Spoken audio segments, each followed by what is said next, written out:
నమస్కారం. భారతదేశంలో సంవత్సరానికి కేవలం 3 రోజులు మూసివేసే ఒక శక్తిపీఠం ఉంది. ఎందుకంటే ఆ 3 రోజులు అమ్మవారు స్వయంగా రజస్వల అవుతారని భక్తుల విశ్వాసం. ఆ ఆలయం ఏదో తెలుసా? అదే అస్సాంలోని కామాఖ్యాదేవి ఆలయం.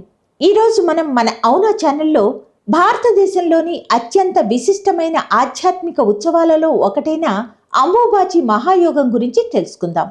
అస్సాంలోని గౌహతిలో నీలాచల పర్వతంపై ఉన్న కామాఖ్య దేవాలయం భారతదేశంలోని అత్యంత ప్రసిద్ధ శక్తిపీఠాలలో ఒకటి. పురాణాల ప్రకారం ఇక్కడే సతీదేవి యోని భాగం పడిందని విశ్వసిస్తారు. అందుకే ఈ క్షేత్రం స్త్రీ శక్తికి, సృజనాత్మకతకు ప్రతీకగా భావించబడుతుంది.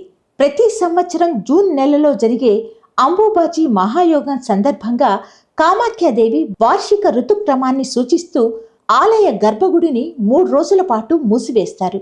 ఈ సమయంలో అమ్మవారు విశ్రాంతి తీసుకుంటారని భక్తులు విశ్వసిస్తారు. 4వ రోజు ప్రత్యేక పూజలు, శుద్ధి కార్యక్రమాల అనంతరం ఆలయాన్ని తిరిగి తెరుస్తారు.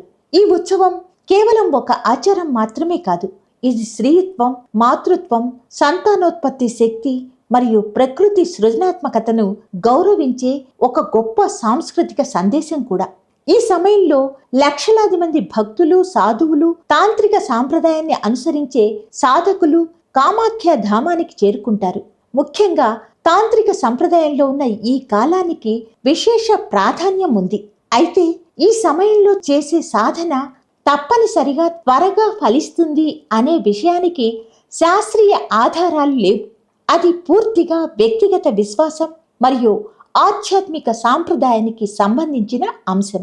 అంబుబాచి ఉత్సవం మనకు ఒక గొప్ప సందేశాన్ని ఇస్తుంది. ప్రకృతి, స్త్రీత్వం, జీవన సృష్టి అన్నీ పవిత్రమైనవే. స్త్రీ శక్తిని, ప్రకృతి సృష్టి శక్తిని గౌరవించే ఈ అంబుబాచి మహాయోగం గురించి మీ అభిప్రాయం ఏంటి? మీరు కామాఖ్యాదేవి ఆలయాన్ని దర్శించారా? కామెంట్లో తప్పకుండా తెలియచేయండి. వీడియో నచ్చితే లైక్ చేసి ఇలాంటి మరిన్ని ఆధ్యాత్మిక విశేషాల కోసం అవునా ఛానల్ని వెంటనే సబ్స్క్రైబ్ చేసుకోండి.